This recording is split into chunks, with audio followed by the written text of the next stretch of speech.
सरकारले 77-78 को नीति तथा कार्यक्रम अनावश्यक भोल्युममा प्रस्तुत गरेको छ र मुलुकमा अहिले 4 खालका मुख्य रूपले 4 किसिमका सङ्कटहरू देखा परेको छ। एउटा स्वास्थ्य सम्बन्धी सङ्कट, अर्को मानवीय सङ्कट, अर्को आर्थिक सङ्कट र राजनीतिक सङ्कट देखा परेको छ। यी सङ्कटहरूलाई कसरी हल गर्ने, कसरी यसबाट पार पाउने स्पष्ट छैन। स्वास्थ्यमा अहिलेसम्म चाहिँ के छ भने न्यून सङ्ख्यामा आइसोलेसन वार्डहरू छ, क्वारेन्टाइन स्ट्यान्डर्ड छैन, भेन्टिलेटर छैन, औषधि छैन, उपकरण छैन, जनशक्ति छैन, ह्युमन रिसोर्सेस र इक्विपमेन्ट्सको अत्यन्त अभाव छ र वैज्ञानिकहरूले र डाक्टरहरूले भनिराखेका छन् कि जुन जुलाईमा पिक आवर आउँदैछ, यो अत्याधिक बढेर जान्छ भनेर। यसको व्यवस्था कसरी गर्ने हो अत्तो पत्तो छैन। जिल्ला प्रादेशिक केन्द्रीय अस्पतालहरूको तयारी न्यून रहेको छ, रोगसँग लड्न सक्ने अवस्था रहेको छैन। यो नीति कार्यक्रमले महामारीलाई सम्बोधन गर्न सकेको छैन। यसलाई सम्बोधन गर्नका लागि तत्कालीन, मध्यकालीन र दीर्घकालीन राहतहरू परिचालन गर्नुपर्ने, व्यवस्थित गर्नुपर्ने कतै व्यवस्था गरिएको छैन। आवश्यक पर्ने जनशक्तिको आपूर्ति र त्यसको परिचालन, ह्युमन रिसोर्स र इक्विपमेन्ट्सहरूको व्यवस्थापनको कुनै ठहरठेगानै छैन, अत्यन्त अभाव रहिरहेको छ। अहिलेसम्म सरकारले गरेको लकडाउन बाहेक, न्यून परीक्षण बाहेक केही गर्न सकेको छैन। अहिले पनि बच्चाहरू, वृद्धहरू चाहिँ के भन्दाखेरिमा कुपोषण र दीर्घ रोगीहरू देखा पर्न थालिसकेका छन्। अहिलेसम्म देशभरिमा पीआरसी टेस्ट गर्ने व्यवस्था हुनुपर्नेमा कहीँ देखिएको छैन। कोरोना भाइरस एट्याक भइरहेको बेलामा मुलुकले खास गरिकन टोबाकोलाई ब्यान गर्नुपर्ने हो, तर त्यसतर्फ ध्यानै गएको छैन। त्यस्तै गरिकन मानवीय सङ्कटमा अहिले भारतीय सिमाना लगायत विदेशहरूमा र भारतीय सिमानामा सबभन्दा हजारौँ हजार नेपालीहरू उताबाट धक्का दिएर नेपाल जा भन्छ, यताबाट धक्का दिएर उता जा भन्छ, कहाँ जाने हो? अब नो म्यान्स ल्यान्डमा मधेस आन्दोलनको बेला यता चाहिँ गोली ठोक्ने, उता गएर नो म्यान्स ल्यान्डमा बस्नु परे जस्तो बस्नुपर्ने हो कि के हो? ती एउटा ठुलो मानवीय सङ्कट त्यहाँ उत्पन्न भइरहेको छ। गरिबहरूको लागि खाद्य सुरक्षाको सङ्कट परिरहेको छ।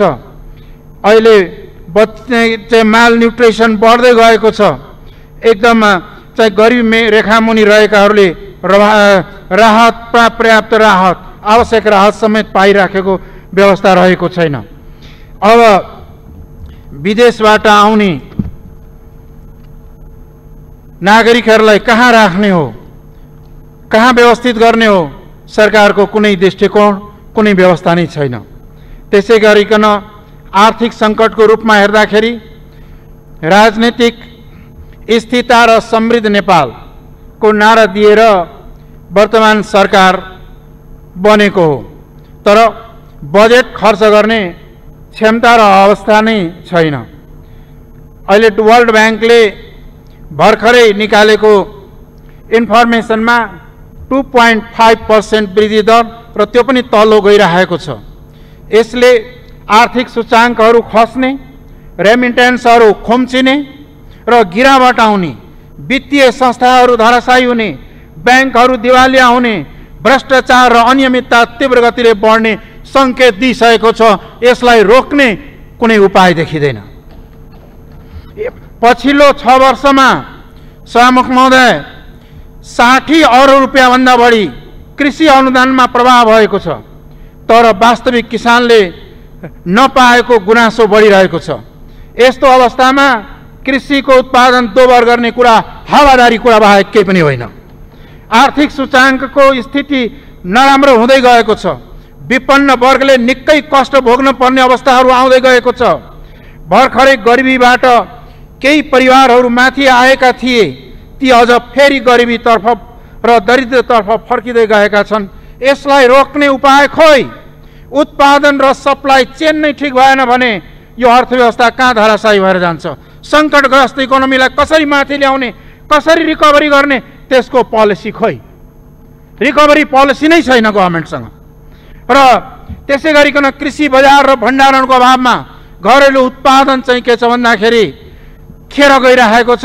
किसानले सडकमा फाल्नुपर्ने स्थिति आइसकेको छ। अब सीमा पारी र बाहिरबाट आउने ती युवाहरूलाई देशमा चाहिँ पूर्वाधार विकास, कृषि उत्पादन र साना उद्योग लगायतकाहरूमा इङ्गेज गराउने प्लानिङ खोइ नीति कार्यक्रममा? लोकल प्रोडक्टको म्यानेजमेन्टै छैन। अब खानेपानीको कुरा गर्दाखेरि मलाई एउटा याद आउँछ, कृष्ण प्रसाद भट्टराईजी प्रधानमन्त्री हुँदाखेरि मेलम्चीको कुरा आएको थियो। अहिले प्रधानमन्त्री सामान्य प्रधानमन्त्रीजी ओलीजी आइपुग्दाखेरि 1 दर्जन प्रधानमन्त्रीजी हुनुभएको रहेछ। तर 4-5 जना प्रधानमन्त्री त परलोक गइसक्नुभयो, तर मेलम्ची चाहिँ आएको छैन। यस्तै हावादारी कुरा गरेर चाहिँ समस्या हल हुँदैन। औद्योगिकरणको पक्षमा अब उद्योग र व्यवसायीहरू उद्योगीहरूको लगानी प्रवर्धन गर्ने पक्षमा र कुनै नीति नै आएको छैन। रुग्ण उद्योग सञ्चालन गर्ने भन्नेको त विगत वर्षदेखि प्रत्येक सरकारले भन्दै आएको, तर किन आजसम्म एउटा पनि रुग्ण उद्योग सञ्चालन हुन सकेन? किन लगानीकर्ताहरू तर्सिएका छन्, लगानी गर्न इच्छुक छैनन्? बाहिरी र आन्तरिक दुवै लगानीकर्ताहरू नेपालमा किन लगानी गर्न चाहिरहेका छैनन्? यसको कारण के हो त भन्दाखेरि सरकारको गलत नीति, कानुनी गलत व्यवस्था र लगानी मैत्री वातावरण नभएकै कारणले लगानीकर्ता हतोत्साहित भएर गएका छन्। कति आएर पनि फर्केर गइसकेका छन्। अब समुद्रमा नेपाली जहाज के अरे समुद्रमा नेपाली झण्डावाहक जहाज त एकपटक राणाजीहरूले पनि चलाएका थिए। योभन्दा अगाडिको बजेटमा के अरे नीतिमा पनि भनिएको थियो। अहिले त्यो भनेका छन्, यता अहिलेसम्म ऐन मसौदाकै क्रममा छ। कोशी गण्डकी नदीको रुट अध्ययन गर्ने काम पनि भएको छैन। यो कसरी सम्भव हुन्छ? कहाँबाट यो कुरा आइरहेछ? कृषि सिँचाइको अभाव, आकाशे खेतीको भर पर्नुपर्ने अवस्थामा कृषिमा रोजगारीको सृजना कसरी हुन्छ? र सबभन्दा ठुलो कुरा के हो भने अहिलेको नेपालको जुन भूनीति छ, भूमि सम्बन्ध छ, यसलाई क्रान्तिकारी परिवर्तन नगरिकन कृषिलाई औद्योगिकरण गर्न सकिँदैन र कृषिलाई औद्योगिकरण व्यवसायीकरण नगरिकन गरिबी र बेरोजगारीको समस्या पनि हल गर्न सकिन्न। तर त्यसतर्फ कुनै नीतिमा कुनै स्पष्टता नै छैन। कृषि क्षेत्रलाई कसरी अगाडि बढाउने हो? तपाईको विदेशमा उत्पादित माल बेचेर ट्रेडर बनाउने कि या म्यानुफ्याक्चरिङहरू बढाएर देशको अर्थतन्त्र उठाउने हो? यो नीति कार्यक्रम एकदम दिशाहीन भएर गएको छ। र श्रम क्षेत्रमा देखा परेको असरलाई कसरी हटाउने हो, कसरी कम गर्ने हो, त्यो चाहिँ के छ भन्दाखेरि नीति र कार्यक्रममा कतै उल्लेख गरिएको छैन। अहिलेसम्म सभामा कहँदा 1800वटा निर्माणाधीन आयोजनाहरू अल्पत्र परेका छन्। 118 अर्ब लगानी भइसकेको छ, त्यसलाई फोकस गर्न सकिएको छैन, फोकस गरिएको छैन। हुलाकी राजमार्गको कुरा गरिन्छ। हुलाकी राजमार्गको कुरा गरेको त कई दशक भइसक्यो। सायद त्यो लाग्छ मधेसबाट हुलाकी राजमार्ग गुज्रिने भएको हुनाले त्यो सम्पन्न नगर्न इच्छा भएको हो कि? र त्यो हुलाकी राजमार्ग किन बनिरहेको छैन? त्यो त ब्याकबोन अफ द इकोनोमी हो त्यो देशको। तर त्यसमा चाहिँ के छ भन्दाखेरि पर्याप्त ध्यान, बजेटको लगानी र कार्य गरिरहेको छैन। त्यस्तै गरिकन अघि कुरा उठ्दै थियो निजगढ विमानस्थलको, अन्तर्राष्ट्रिय विमानस्थल बन्नुपर्छ। समष्टिगत रूपमा नीति हेर्दाखेरि सहरमुखी र धनी वर्ग लाभान्वित हुने, ग्रामीण जनता र गरिबहरू उपेक्षित हुने खालकाहरू प्रवृत्तिहरूको देखिएका छन्। बजेटको केही भाषाहरू हेर्दाखेरि सरकारमा रहेका दलले आफ्ना कार्यकर्ता र आसेपासेलाई कसरी पालन पोषण गर्ने, कसरी अलमा ल्याउने, त्यसमा अलिकति बढी फोकस गएको देखिन्छ। त्यसै गरी राजनीतिक सङ्कटको कुरा छ। अब राजनीतिक रूपमा सङ्घीयतालाई कार्यान्वयन गर्न सरकार उदासीन रहेको छ।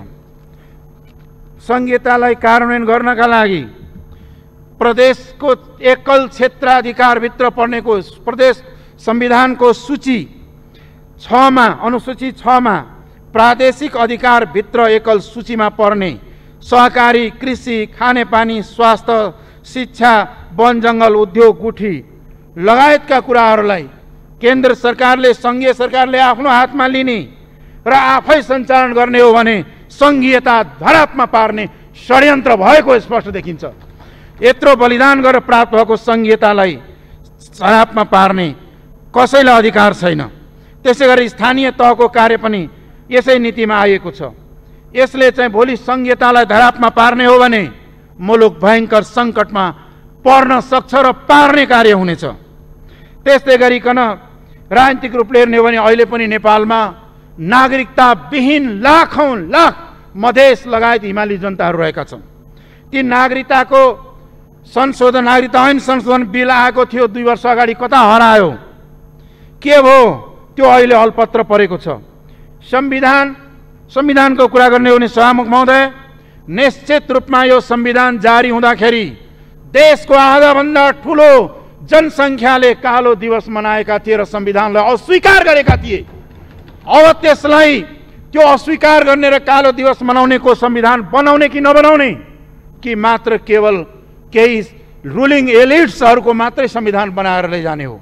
संविधान अधुरा संविधानलाई संशोधनको प्रक्रियाबाट जबसम्म सबैले अनरसिप गर्ने संविधानको रूपमा रूपान्तरित गर्दैन, पोलिटिकल क्राइसिसको समाधान हुँदैन र त्यसतर्फ आवश्यक ध्यान दिनुपर्दछ।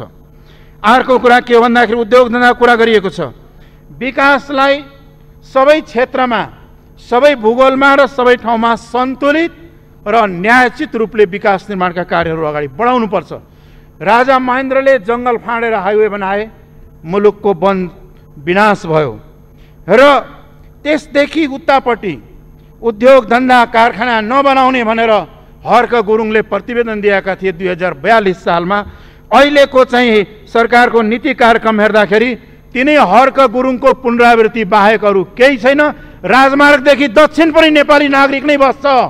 ती ठाउँमा पनि विकास निर्माणका कार्यहरू अत्यन्त न्यून मात्रामा र प्रायोरिटीमा कहिले परेका छैनन्। सप्तरी जिल्लाको राजविराजमा औद्योगिक नगर बनेको, औद्योगिक क्षेत्र बनेको वर्षौं भइसक्यो, उद्योग कहिले सञ्चालन हुने हो? त्यहाँनेरि विगतकै सरकारले नीति कार्यक्रम र बजेटमा समेतमा ल्याएको स्वास्थ्य विज्ञान प्रतिष्ठान अलपत्र पारिएको छ। त्यसकारणले विकास निर्माण जस्ता कुराहरूलाई पूर्वाग्रहले हेर्नु हुँदैन। एउटा कुरा रियालिटी के हो भन्दाखेरि तराई नेपालको सबभन्दा उर्वरक, सुगम र मेहनती जनता बस्ने ठाउँ हुँदाहुँदै पनि आज त्यहाँको तराईको खास के छ भन्दाखेरि प्रति व्यक्ति आम्दानी सबै क्षेत्रभन्दा न्यून, स्वास्थ्य दृष्टिकोणले सबभन्दा बढी पीडित, शिक्षाको दृष्टिकोणले सबभन्दा पछि, आर्थिक सूचकाङ्कमा सबभन्दा तल किन भयो? त्यो त सबभन्दा माथि हुनु पर्थ्यो नि। त्यसको एउटै कारण के हो भन्दाखेरि विगतका सरकारले लिएको अत्यन्त पूर्वाग्रही र विभेदकारी नीतिकै परिणाम आज सम्पूर्ण देशले भोग्नु परेको छ। अत्यन्त अल्प विकसित मुलुकको रूपमा आज नेपाल रहेको छ। त्यो अल्प विकसितबाट नेपाल उकास्ने हो भने लिस्ट डेभलप कन्ट्रीबाट डेभलपिङ तर्फ जाने हो भने तराईको कृषिलाई आधुनिकीकरण गर्ने, औद्योगिकरण गर्दैदेखि लिएर हिमाल र पहाडको सन्तुलित विकास र कर्णाली र तराईका लागि विशेष डेभलपमेन्टको प्याकेज नल्याइकन अरू कुनै बाटोबाट सम्भवै छैन नेपालको चाहिँ के छ अल्प विकसित मुलुकबाट अगाडि उठाउनेलाई। तर यो अल्प विकसितबाट कसरी तपाईको विकासोन्मुख देशतर्फ अगाडि बढ्ने भन्ने यो नीति र कार्यक्रम त कतै छैन। यसो हेर्दाखेरि हाम्रो सत्ता पक्षका मान्यज्यूहरूले त भन्नु होला, एउटाले समात्दा हात्ती समाज जस्तो, अन्धाले हात्ती समाज जस्तो, एउटा समात्दाखेरि खम्बा जस्तो, अर्को समात्दाखेरि नाङ्लो जस्तो हुन पुगेको छ यो नीति कार्यक्रम। त्यस्तै गरिकन चाहिँ के हो भन्दाखेरि शिक्षा क्षेत्रमा शिक्षा नीति संघीयता विरोधी छ, एकात्मक चरित्रको छ। त्यस्तै गरिकन चाहिँ के छ भन्दाखेरि अहिले यसको यो नीति कार्यक्रम त विगतको 2-3 वर्षको यसो नीति कार्यक्रम पल्टाएर हेरेको त कपी र पेस्टै गरेको बढी देखियो। यसमा मौलिकता धेरै कम छ। यो कपी र पेस्ट गरेर दुनियाँ चल्छ। र अर्को कुरा चाहिँ के भन्दाखेरि अहिलेसम्म द्वन्द्वलाई व्यवस्थापन गर्ने, शान्ति प्रक्रियालाई टुङ्ग्याउनको लागि सत्य निरूपण मेलमिलाप आयोग, सत्य निरूपण तथा मेलमिलाप आयोग TRC को कतै हत्तो पत्तो पनि छैन। यस्तो अवस्थामा त्यो कसरी शान्ति प्रक्रिया निष्कर्षमा टुङ्गोमा पुग्ने हो, त्यसको यो महत्त्वपूर्ण पार्ट हो। त्यस विषयमा कुनै ठोस कुनै स्पष्टता नै छैन। र हामीले इकोनोमिक डेभलपमेन्टमा जाँदाखेरि जहिले पनि सस्टेनेबल डेभलपमेन्ट र जस्ट इकोनोमिक डेभलपमेन्ट भन्छ। के अरे दीर्घकालीन विकास, दिगो विकास र सन्तुलित विकास न्यायपूर्ण चाहिँ हुनुपर्दछ, न्यायोचित पनि हुनुपर्दछ। र कुनै क्षेत्र सबै क्षेत्र नेपालै हुन् र सबै नेपाली जनता हुन् भन्ने कुरालाई ध्यानमा राखेर चाहिँ के भन्दाखेरि विकासलाई अगाडि बढाउनु पर्दछ।